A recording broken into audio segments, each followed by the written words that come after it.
பசங்க ஸ்நாக்ஸ் கேட்டவொடனே பண்ணி கொடுக்க நமக்கு டைமும் இருக்காது, பொருளும் இருக்காது.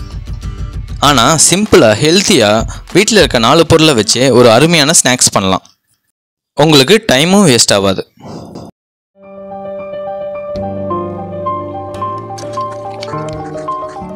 இதுக்கு தேவையான பொருள் கோதுமை மாவு, அரிசி மாவு, துருவின தேங்காய், நாட்டு சக்கரை, அப்புறம் நெய் கொஞ்சம் எடுத்துக்கோங்க. நம்ம பண்ண போகிறது ரொம்ப ஹெல்த்தியான ஸ்நாக்ஸ் தான், யார் வேணாலும் சாப்பிட்லாம். இதை ஃபஸ்ட்டு கோதுமை மாவு எடுத்து ஒரு பாத்திரத்தில் சேர்த்துக்கோங்க. நெக்ஸ்ட்டு அரிசி மாவையும் சேர்த்துக்கோங்க. அதுக்கப்புறம் உப்பு உங்களுக்கு தேவையான அளவு சேர்த்துக்கோங்க. சேர்த்துட்டு நல்லா மிக்ஸ் பண்ணிக்கோங்க. எந்த ஒரு ஸ்நாக்ஸ் செஞ்சாலும் கோதுமை மாவு எடுத்துக்கிறது ரொம்ப நல்லது. நெக்ஸ்ட்டு தண்ணி சேர்த்து மிக்ஸ் பண்ணிக்கோங்க. கொஞ்சம் கொஞ்சமாக சேர்த்துக்கோங்க.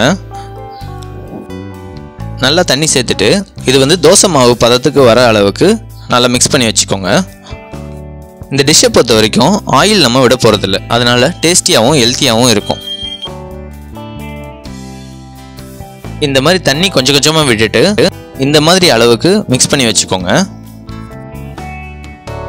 மிக்ஸ் பண்ணதுக்கப்புறம் இதில் ஒரே ஒரு டேபிள் ஸ்பூன் நெய் விட்டுக்கோங்க. நெய் விட்டுட்டு நல்லா மிக்ஸ் பண்ணிக்கோங்க. நெய் நல்லா மிக்ஸ் ஆனதுக்கப்புறம் ஒரு ஓரமாக எடுத்து வச்சுருங்க. நெக்ஸ்ட்டு பார்த்தீங்கன்னா துருவின தேங்காய் ஒரு கப் எடுத்து ஒரு பவுலில் போட்டுக்கோங்க. நெக்ஸ்ட்டு நாட்டு சக்கரை எடுத்து சேம் பவுலில் போட்டுக்கோங்க. லைட்டாக மிக்ஸ் பண்ணிக்கோங்க.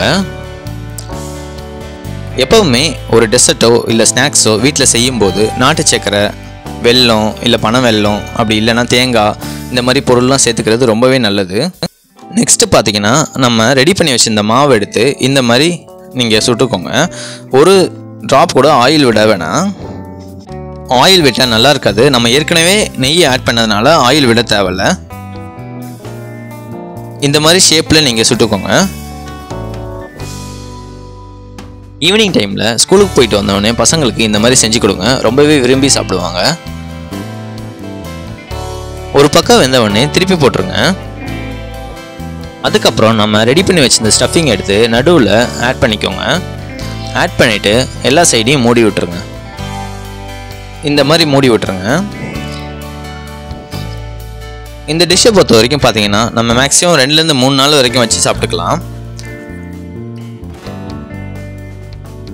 இந்த பிஸ்கெட்டு, மிக்சரு, சிப்ஸு இந்த மாதிரி செஞ்சு கொடுக்காம கொஞ்சம் ஹெல்த்தியாக இந்த மாதிரி ஈஸியாக டைம் வேஸ்ட் ஆகாமல் இந்த மாதிரி பண்ணி கொடுங்க. இந்த மாதிரி ஹெல்த்தியான டிஷ்ஷஸ் நம்ம சேனல் பேஜஸில் நிறையா இருக்குது. நீங்கள் செக் பண்ணிட்டு நீங்களும் உங்களுக்கு பிடிச்சிருந்தா பண்ணி பாருங்கள். இந்த டிஷ்ஷை பொறுத்த வரைக்கும் குழந்தைங்கள்லேருந்து பெரியவங்க வரைக்கும் எல்லோரும் சாப்பிடக்கூடிய டிஷ் தான் இது. இந்த வீடியோ பிடிச்சிருந்தா லைக் பண்ணுங்கள், கமெண்ட் பண்ணுங்கள், ஷேர் பண்ணுங்கள். தேங்க்யூ.